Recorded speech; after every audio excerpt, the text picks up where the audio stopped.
Friends, welcome to our channel, the Snooki Serna channel. I am humbled and I am proud to have with us today isa pong tao na napakalaki po ng binigay na contribution sa industriya, multi-awarded television host, and she is undeniably the country's concert queen. Alam niyo na kung sino yan. Nag-iisa, Miss Pops Fernandez. Wow, thank you. Hi, Pops! Na-overwhelmed naman ako sa introduction mo. Thank totoo you. naman Thank you. yun. And it's so nice to be with you again. I'm so happy to see you Thank again. you for having me here. After how many years of... It's been years, My goodness, yes. it's been Ang tagal-tagal na. centuries. Almost. Almost. If I may, I would like to thank the owners of Bundle of Joy Studio. Maraming salamat po for having us here again. 146 Scout Radios Extension, Quezon City po ang kanilang location if you want to go and visit them. Bundle of Joy. Thank you very much. Thank you. Kamusta naman ang isang Pops Fernandez? Okay na okay. Since the last time we saw each other, which was, oh my God, years and years ago. 1990. Siyempre, oo nga. Ang dami-dami nang nangyari. But I'm sure you are updated. Siyempre, ang Sa'yo bagong lang, balita. Pops. Ang bagong balita is I am now a lolly. Yes. Yes. You are now called the Lollipop. Yes. Natuloy rin ang aking nickname and now it serves a purpose talaga. So, I am a lolly of a 5-month-old Oh my goodness, cute baby Pops. boy. His name is Finn. Ayan. How does it feel to be a brand new grandma? Totoo ang sinasabi nila. Pag naging grandparent ka na, iba yung feeling. Because I was very excited. We were not with Robin and Mian, the parents of Finn, when Finn was born, no? That was a December, so syempre nandito ako sa Pilipinas. And we just kept texting. Thank God for technology. So text, ano na nangyayari? Ano, lumabas na ba yung baby? Ano yan? Pag after 3 hours, hindi nagme-message, sabi ko, naku, I'm sure lumabas na yung baby, nakalimutan ako i-text. So, nagte-text na naman ako, what's happening? Nung nakita ko na yung photo, Robin took a photo, sent me a photo. Hindi ako makapaniwala na may anak na ang iyong panganay anak. ko. Yes. At the same time, ang cute-cute ko nung baby, si Finn. So, Ang cute pa ng name, si Finn. yeah. Finn looks exactly like Robin. Oh. Finn is a baby version, That's a right. junior version of Robin. Oh, Of course, cute. in my eyes. We're gonna talk about now, we're gonna go to your being a concert queen. Ang dami mong facets eh. Bukod sa pagiging nanay at lola ngayon, you are still the concert queen. Nung first time narinig mo yung salitang concert queen, Pops, what thoughts went into your beautiful mind? Actually, si Ate Lourdes ang nagbigay niyang title na concert queen. And back then, di ba, we were so young. I was so young. Hindi ko naintindihan, ano ba yun? What does it mean to be called a concert queen? Of course, I was honored, but parang, kasi, for me kasi, parang, nung peak talaga at yung madalas ako mag-concert, there was so much pressure and effort. Na hindi ko naiisip masyado yung title, hindi ko siya na-enjoy. For me, having a new concert or the next concert really entailed a lot of hard work, a lot of rehearsals. There were endless, sleepless nights talaga. Kasi nga, may kaba. I'm sure. Hanggang ngayon naman, may kaba pa rin, no? But lalong-lalo na when you're young because, you know, hindi mo nga alam, oh my God, kaya ko ba yan? Ano bang gagawin ko next? That's true. So, hindi ko siya masyadong na-enjoy. Hindi mo na-enjoy. Did you ever think in your wildest of wildest dreams that someday soon, one day, you would be called the queen? No. Not at all.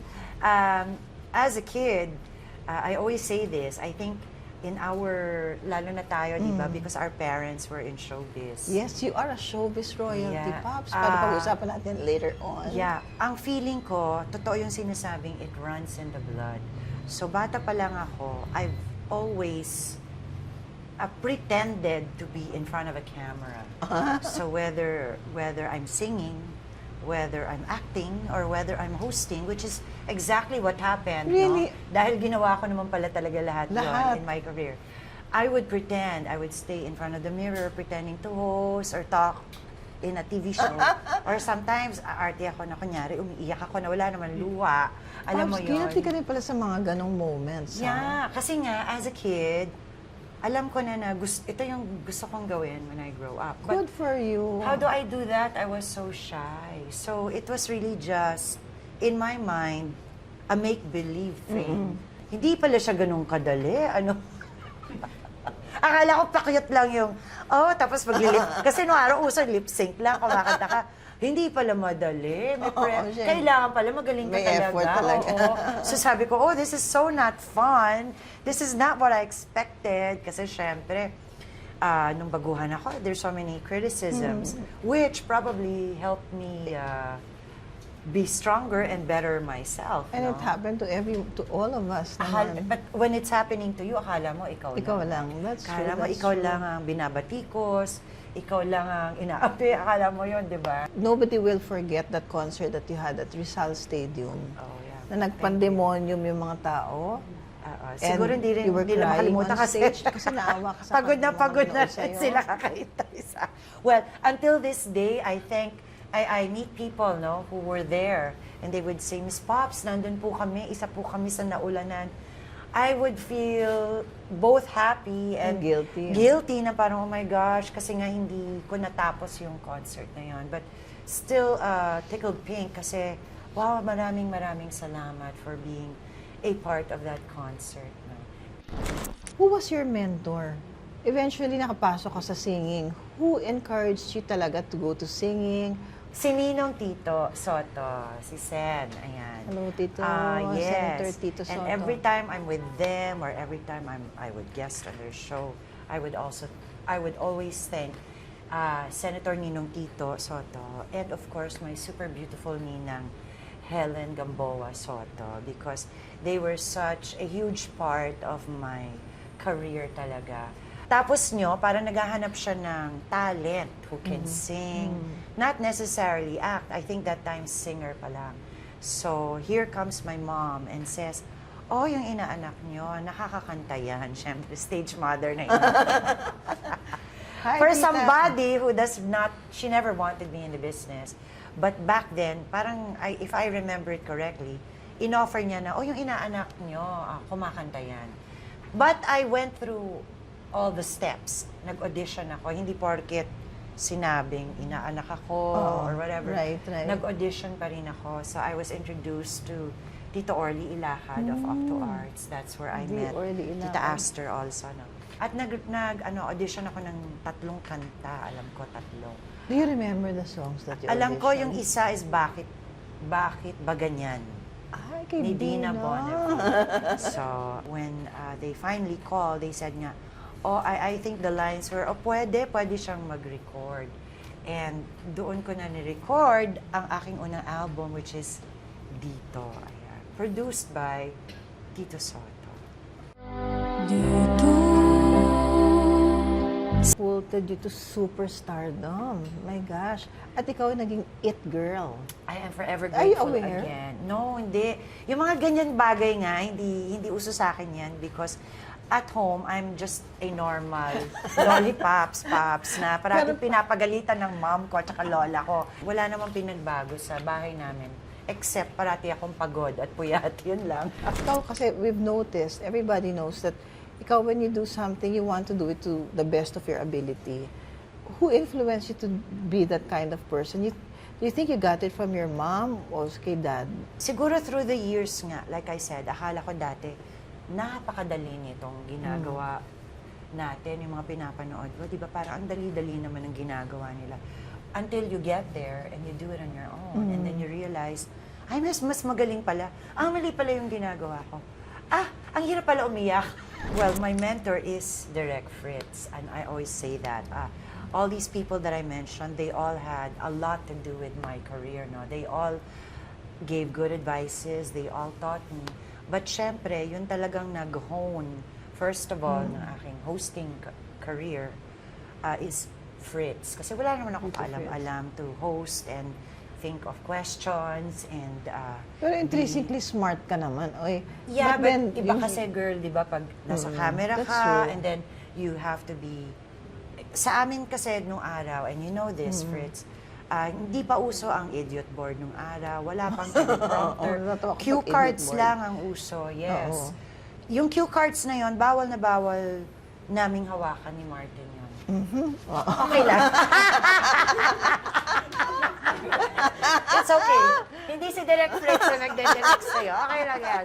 Sa amin, bawal na bawal. Kasi nga, ang point ni Direct Fritz, you're supposed to know your guests very that's well. true, that's- Doon ako natuto. That's Fritz.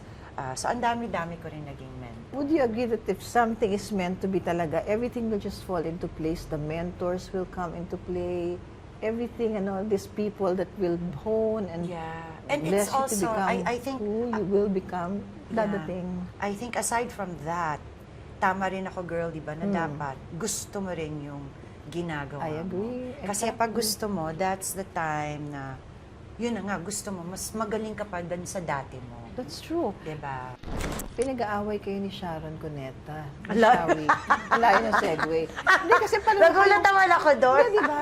Pareho kasi kayong sikat. At that Ang time, level and- is talagang Sharon tops. Kasi nga Sa sinasabi pagiging nila, concert queen. yeah, or sinasabi kasi nila, we went to the same school. Oh, yes. Of course, That too. the same discoverer pretty much. And no? the same Si- background. Same background, same village, everything. Yeah. And back then, hindi kami naging close. Actually, ngayon, nag-uusap kami, no? Hindi kami naging close. Maybe in a way, kasi nung araw, mahiyain kasi talaga ako. Hindi sa deadma ko or hindi sa naniwala ako dun sa rivalry. It's just that I didn't also know how to approach her. And she knows this. I'm super mahiyain. Sharon is really more the extrovert. And I'm quite the exact opposite. Introvert. I'm the introvert. So, siguro hindi lang kami nag-match at that time. She was very busy. I was very busy.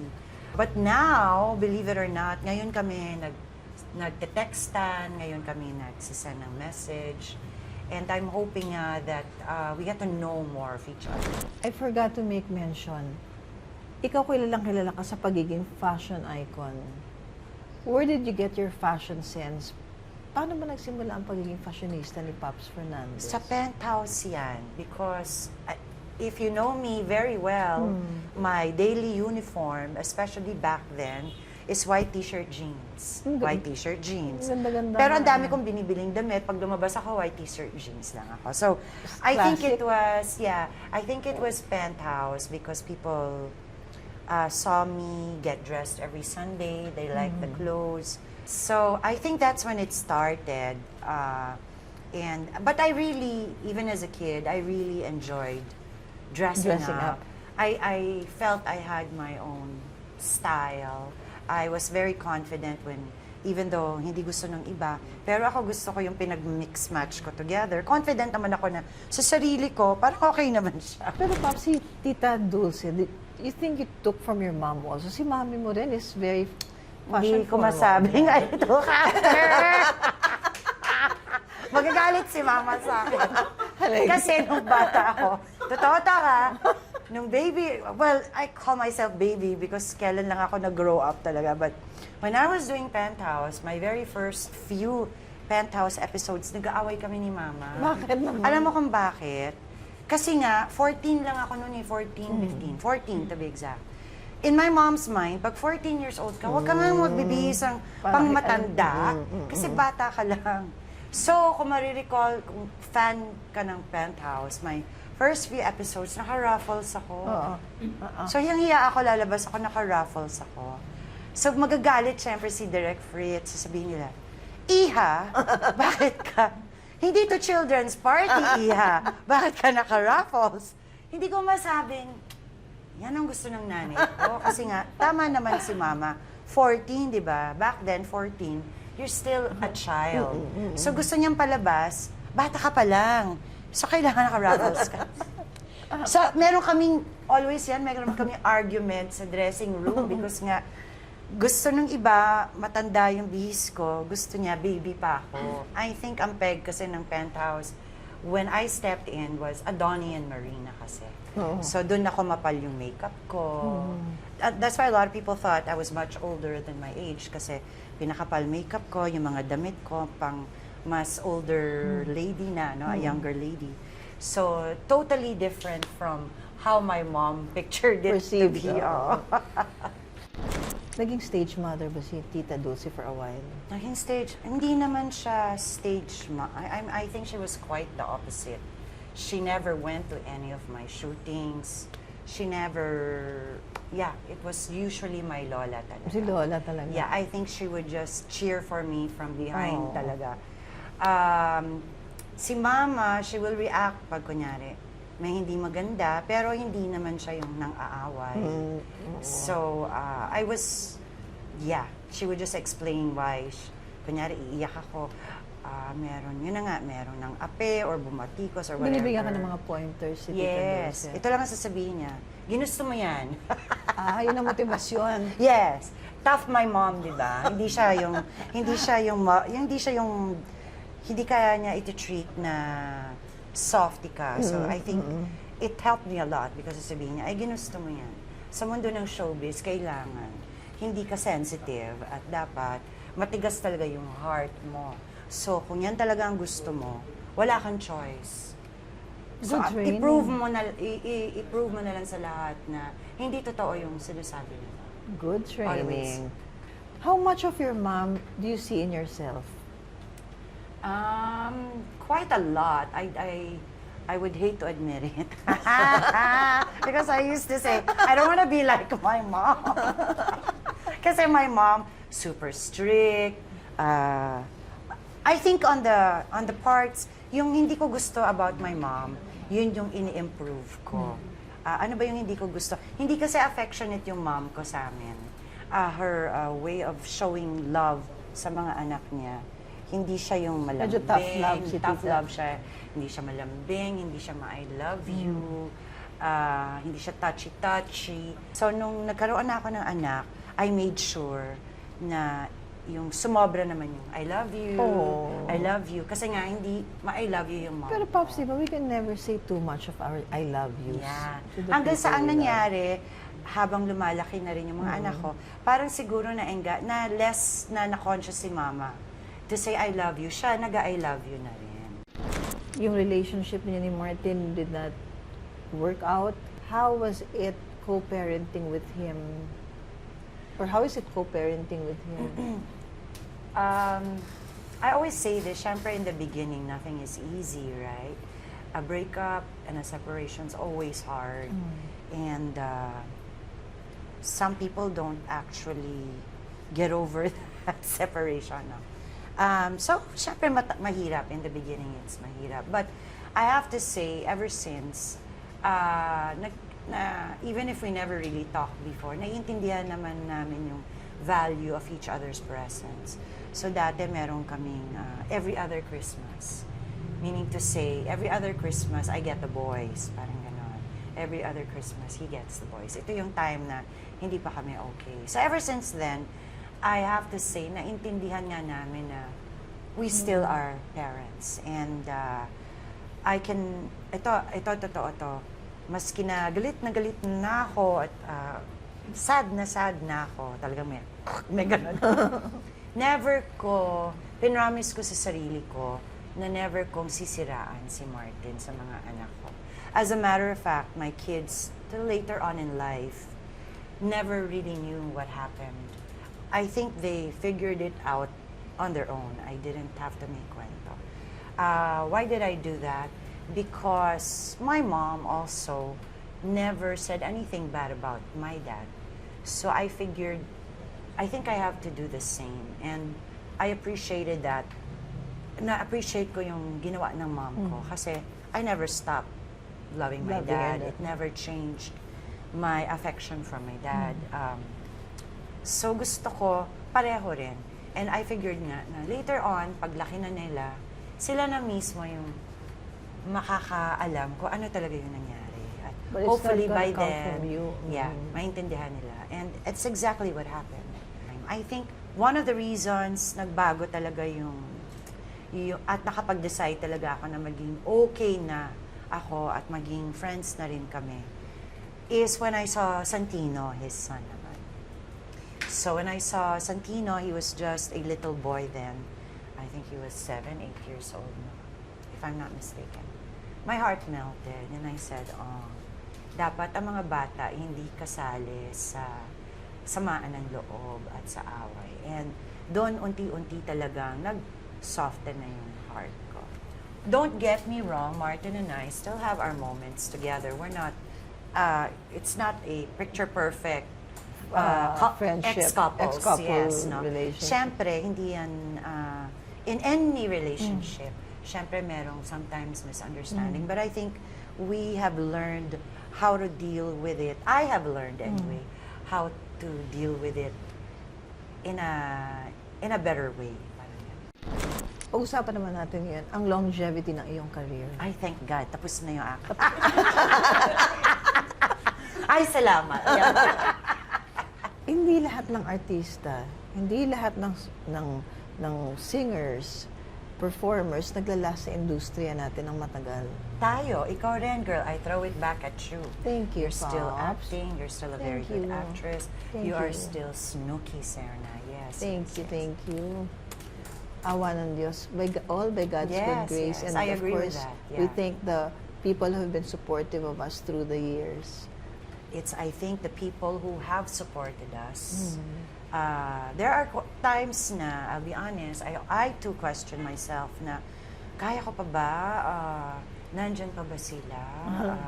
Pwede pa ba ako? Or baka nag-iba na nga yung panahon, iba na yung gusto nila or Parang tinatanong mo kung relevant ka pa. May ganun yes, na yes. And I think that's, I used to think ako lang yun, but yeah, I think that's normal, right? But pag kino-question mo yung sarili mo, that only means that you too want to improve yourself, right? So, That's a positive. I think you're right, it's the people who have supported us through the years, and believe it or not, there are new supporters who probably didn't know us back then, but now are seeing us and are appreciating what we do. So True. thank God for them. And yes, through a lot of prayers, I think God knows best. God knows what's best for us. Si Pops ang isa sa mga, alam kong very entrepreneurial. Yun. But I'm only entrepreneurial because I am also a single mom, di ba? So ayoko naman na naghihintay rin ako na for the next project or whatever. I want to make sure that I'm always working because we take care of our family, di ba? Ayoko nang umaasa ako. So I want to make sure na ako mismo, I'm just not sitting there waiting for something to happen. Pag medyo nervous na ako, I want to make things happen. I want to do things on my own. We're gonna show you albums. Hindi pa yan yung lahat ng albums Nako, mo. ako yung pinaka-worst. Baka naman tanungin niyo ako ng titles. Patay ako. Hindi, ang itatanong namin, Okay. Pops, ano yung mga memories na Okay, alala okay, mo okay. behind the scenes? Okay, sige. That was my very, very first long-playing album. My very first album in general. Ayan. Diyan rin yung very first single ko, of course, Dito. Anong naalala ko dyan? Yan talaga, baby pa talaga ako. 13 lang talaga ako niyan. So, hindi ako sure kung mag-hit yung song, but I didn't care then. You know why? Kagaya na sinabi ko earlier, this is something na I've always wanted to do, I've pictured myself doing, and finally, wow, sabi ko, recording artist ako. So parang you were just happy to I have was just fulfilled so that. happy. Tingnan mo nga, hindi pa nga ako marunong magbihis niyan. Bakit ako naka-stripes? Pero maganda. Anong connection ang ng cover. stripes sa dito? Wala, di ba? And how did you feel when you first heard it on the radio? Siyempre, kilig na kilig ako. Di ba? I mean, kasi dati, tama. Iba na nga kasi ngayon, di ba ngayon, you just press Spotify and you can listen to it anytime. That's true. Back then, sasakay ka sa car o ito turn mo yung radio mo, tapos pag yun na nga, mahuli mo na piniplay yung album mo, that's that's something else. It's a great feeling. Yung paulit-ulit mong naririnig sa radyo. Iba na yun. Iba na yun. Ibig sabihin, may hit ka, di ba? Ayan, medyo slightly confident na ako. It shows, It Pops. shows. Kasi, Yes. kasi pati outfit ko. ano na, medyo dressy na. Tapos bakit Venetian blinds ang... Ano nga bang Because relevance? back then, uso, if I'm not mistaken, uso, di ba, yung 80s, yung background mo parang may... Di ba may Always Snooki ako that time? Yes. Tapos meron mga ibang singers na magsising, kasama ako, or kung todo pakulo, mag-guest ako. Kakanta kami. Tapos maririnig ko sila, kala ko si Pops Fernandez yung kasama ko dito. Wow. Disappointed. Wow naman. Oy, ang galing kumanta ni Snooki. Narinig mo na direct Ang si bait Snooki, naman ni diba? Pops. No. Your tone is so nice. Come give me your sweetness. Now there's you, there is no weakness. Lying safe within your arms, I'm born again. I was wondering nga bakit hindi mo siya pinursu. Lalong-lalo na nung Always Snooki mo. Because I think Direct was also guiding you, no? Ganda ng tone ng voice mo. I love to sing them, Pops. Pero, ibang level. Kanya-kanya talaga tayo ng ano. Baka hindi mo lang kasi na-pursue. You're really more into acting Acting. kasi. Ay, ang Heading ganda for rin the ito. top. Oo. Ayan, papunk na ako niyan. Totoo to. Ang sikat na singer noon is of course Madonna and Cyndi Lauper. So, ang carrier single niya na Heading for the Top, I think was very Cyndi Lauper-ish areglo, even the way we attacked the song. The song. Ayan. And even yung look mo dito, Yeah, Pops, papunk parang na nga, di ba? punkish na Oo. nga. So dati, Edgy na, oh. if you notice that hairstyle, and lahat tayo ginawa natin to, girl. Pag lumabas ka ng bahay mo na ganito, flat ang hair mo, ay hindi ka nag-effort. Kailangan, kasing taas ng tsunami yung hair mo, girl. Bago ka lumabas. So katakot-takot yan na tease at saka hairspray, di ba? Naabutan natin lahat yan, girl. Ayan na. Papansin mo, may shoulder pads na tayo niyan. Oh, Ayan, alam ko maganda na nito. gold rin yung album na to. Gold record rin tong awesome na to. Pag nakikita yan ng friends ko, tawang-tawa sila kasi nga, yung hair, yung makeup. Kasi dapat ang effect niyan, if I'm not mistaken, that photo was shot by the late Raymond Isaakis, one of my good, and of course, favorite photographers. Good friend namin si Raymond. Ayan, nag-imbento siya kasi hindi ma-wind blow yung aking hair. Anong ginawa So, dyan? sobrang teased yan. Para magkahiwa-hiwalay ng Oo, konti so ang mga kunyari hair. wind blown. Pero nung umalis ako, ganyan rin ang hair ko. Hindi siya gumagalaw, girl. Ang hirap i-shampoo Ang niya daming naman, langaw Pops. na nasabi dyan. So Pero that Pops, is, very ayan, abang. pa-sexy ko na yan. Ang biggest hit mo dyan is Don't Say Don't Goodbye. Say Goodbye. I think that's how it became a gold record, gold album. Shindig. Oh. So years after, it was already single again. So why do I say it's important? Because back then, syempre, sanay na ako na nagko-concert ako, parating kasama sa Kasama concert kayo ni ko, whether Martin. he's directing or advising or suggesting or whatever, si Martin. So ito, hiwalay na kami dyan. So it was really such a big deal for me. And ang dami nangyari dyan. First billboard for a concert was Shindig. Gumawa pa kami ng coffee table book or a magazine for Shindig. And I'm sure, Pops, ito, concept mo na ito.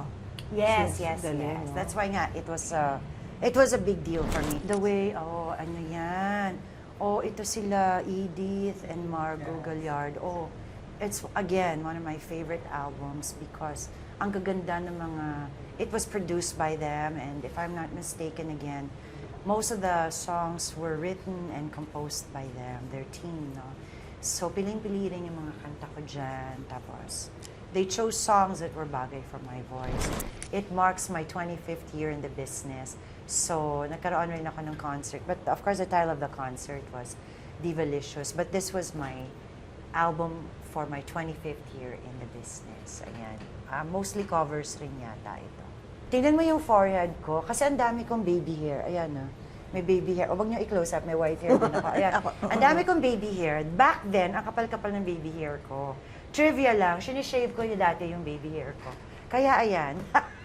Kaya Never medyo- again. I will never do that. Ayan. Oh. Oo. So, nagtampo naman ng konti yung baby hair ko, thank God. Pero may baby hair pa rin ako, yeah. Pero that time, sinishave ko rin yung baby hair ko. Ako naman ginagawa ko, na-interview ko si Ku. Mm. Ginaya ko yung kanyang widow's peak. Sinishave ko yung hair ko para magkaroon ng V. Oh, Hindi naman successful. So, lapis na lang. Flash the movie. Okay, tingnan natin to. Okay. My very first movie. Although short, ano lang ako dyan. Introducing lang ako dyan, yes. I'm a fan. I'm a huge fan. And who is not a huge fan of Tito Dolphy, right? So, again, bagets sa bagets pa lang ako niyan.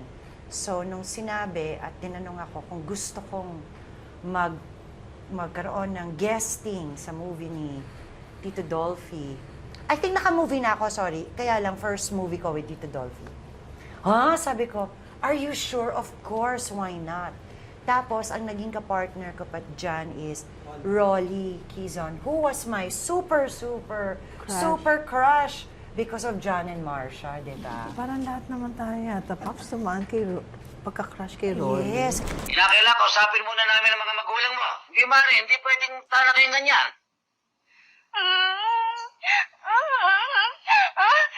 May aswang ba yan?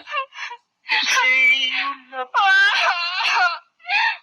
Umiyak na naman siya. Baka umiyak. Baka umiyak. Oh, paano na tayo? This was my second movie. Why? Yung first movie ko po, hindi masyadong successful. Yun yung Pag-ibig Pa. So, actually, gusto ko na mag-quit after, totoo po ito, after Pag-ibig Pa, kasi naman, napaka-serious naman ng movie. Siyempre, ulitin ko, baby pa ako. Pero yung movie was such a dramatic film. Hindi pa ako marunong mag-emote, hindi ako marunong umiyak. To make it short, hindi nga siya success. So, ayoko na, sabi ko, parang quit na ako. I was criticized by a lot of critics. So, umiiyak ako sa mom ko. Sabi ko, ayoko na, quit na ako. Ayoko nang gawin to, parang ganyan. Kasi nga, when you're a child, akala mo ang dali, right? Doon nga ako pinayuhan ni mama na, pag nag-quit ka, parang hindi mo pinakita sa kanila na may kakayanan ka at kaya mo. Yun lang ang tatandaan nila sa'yo. So, syempre, the competitive person that I am pala, ito, hit na siya. So, na-happy-happy na ako. Kasi ano na yan, slightly musical. nag-vindicate ang Yeah, sarili. and light lang siya. Always and forever. Ayan, first movie namin. Ano ba, natawa na naman ako. Tawa, Oo. may meaning ang First tawa. movie namin ni Martin Nievera. Ayan. I think it did well. My very first movie directed by, of course, the award-winning director, Danny Shalcita. Kasi ano lang siya, cool. Pagdating mo sa set, nagkukwentuhan lang kayo, hindi mo alam, nagsusulat pala siya ng dialogue mo. Totoo yun. Sa mga papel Sa na- papel, oo. sa amin, matchbox. Oo, sa amin hindi na sigarilyo. Sa amin yellow pad na. At least nasa yellow pa na. Oo, so but nevertheless, sinusulat pa rin nga yung dialogue namin. So, again, Genius, at saka yung mga deep lines, hirap na hirap dyan si Martin kasi Tagalog, alam mo naman si Martin. But, we had such winning lines there also. Very Danny Shaz. Ayan na! Ito yata tayo ba ito? Stupid Cupid. Kasama si Snooki dyan, right? So ito, enjoy na enjoy ako dito, di ba? Kasi nga, magkakasama tayo, sabalit hindi tayo nakita, girl. Ano to, trilogy, iba't ibang kwento. Ang partner mo ba dito, sino ba? Si Goma. Si Goma. Siyempre ako, never-ending Martin Nievera ang partner. But, isa to sa mga favorite movies na ginawa ko because hindi expected yung role ko. Si Upeng. I don't normally remember my name, but si Upeng, because na ate ako ni Manilyn, meron kaming karinderya. So I really loved working. I think the four of us had great chemistry. Jano, Manilyn, Martin, and I. kaya ko na-enjoy yung pelikula. Arlene lang, ayan. Direct Mario J. din yan. I always say na-nominate ako for that. And just the nomination alone made me so proud. It was one of my more mature roles na, and more dramatic roles for me. So, for the first time, na iba yung kakising scene ko. Bakit walang katotohanang hindi garapal? Kung alam mo kung gaano kahalaga ang pagmamahal, hindi mo sisirain na relasyon ng dalawang taong nagmamahalan. Linlang. Normally, Martin. ex ko, di ba? Asawa ko din, no? Siya yung kakising scene ko. So, it's uncomfortable, but why not, di ba? Sanay ako. So, my very first kissing scene after our separation, tapos gumugulong-gulong pa kami sa Boracay niyan. Hiyang-hiya ako. Akala Hindi ng ako mga tao sanay. siguro manonood, parang wow, napaka-romantic. Pero ang katotohanan, di ba, Pops? Conscious na conscious ako. Conscious tayo. Sinisigawan ako ni Direk Mario niyan. Kasi nga sabi niya, ano ka ba? Parang hindi ka marunong malik. Goma is such a very gentleman. I love working with Robin. Si Padilla. Robin. He is such a joy to work with. Boyfriend mong baduy na parating mataas ang score sa video kay dahil sa lakas ng boses niya. Baduy! Baduy! Baduy! Friends? Family tayo. Brother, sis.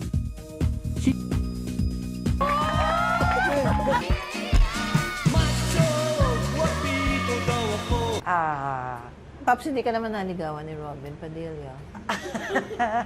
Ay, I call him tinawa. James. Tinawa I call ni him Pops. James.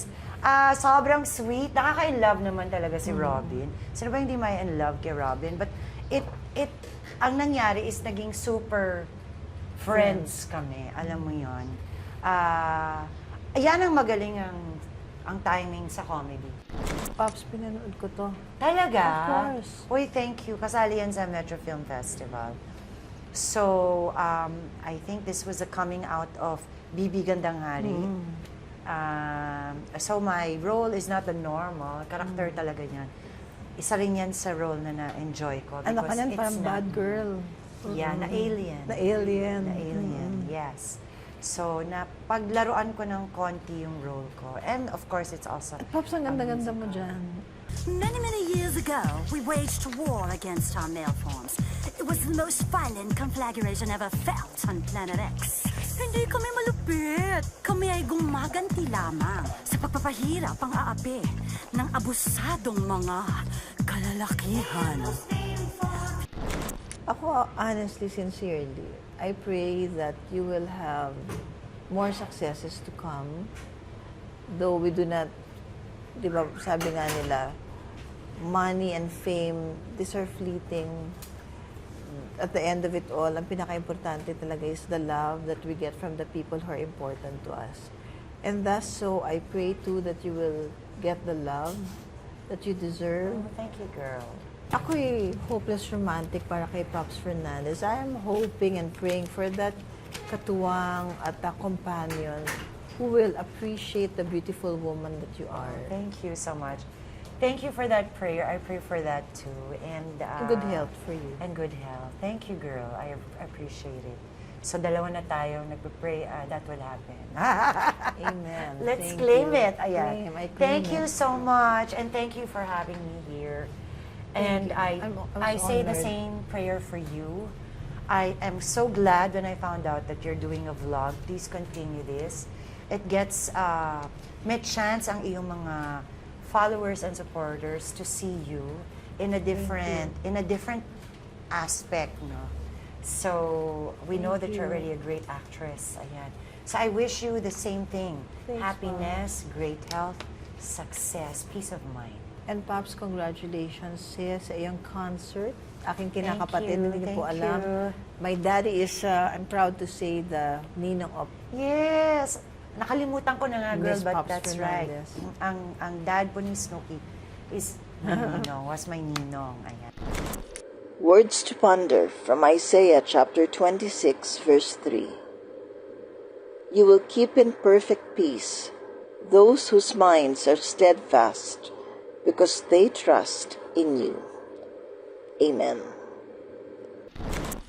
Pops, Thank you naman. May a pa-flowers beautiful pa. bouquet Maraming of flowers for a salamat. beautiful woman like I have you. nothing for you, I'm so sorry, but thank you so much. Magtigil ka, Pops. Ito lang pagpunta mo dito at mag-guest ako sa yung vlog. Yes. May collab kami ni Miss Pops. Yes. Panoorin niyo po. Maraming salamat sa support. And thank you. Thank for you, having Pops. me. Thank you very much Thank talaga. you. And Pops, with your permission, if I may, I would like to thank my sponsors Go. na talagang walang sawa na tumulong sa amin from day one. From head to toe to sis. I would like to thank Lucy Britannico of Britannico Salon and Hair Shaft Salon for my haircut. I would like to thank Jill Stewart for my eyewear. And and also I would like to thank Bernardo's Golds and Diamonds for my jewelry. I would like to thank Apostol Dental Clinic for my smile and my FG Clinic family for my skincare. And again, maraming salamat po sa Bundle of Joy Studio. It is located at 146 Cautralios Extension, Quezon City. Thank you very much po sa inyong lahat, sa inyong walang sawang pagtulong, pagsuporta sa amin. Thank you most especially to Bryce Lipata and to Miss Gia and Ralph Quezon. Thank you very much po. Coffee Buddy, maraming salamat na naman sa inyo. Ang sarap ng pasta, yung kape at yung mga juice. They are located at Don A. Roses Avenue, Quezon City. Thank you to Mr. Mark Vasquez. Thank you very much, sir. At Pops, eto, sinasabi ko parati sa mga nanonood sa atin, sa ating mga friends, that if you like this particular vlog, paki-like po, share, and of course, subscribe. At maraming salamat po sa lahat ng mga nakapag-subscribe na. And press the notification bell para alam niyo po kung kailan yung susunod naming vlog na lalabas, guys. And also, huwag niyo pong skip ang ads.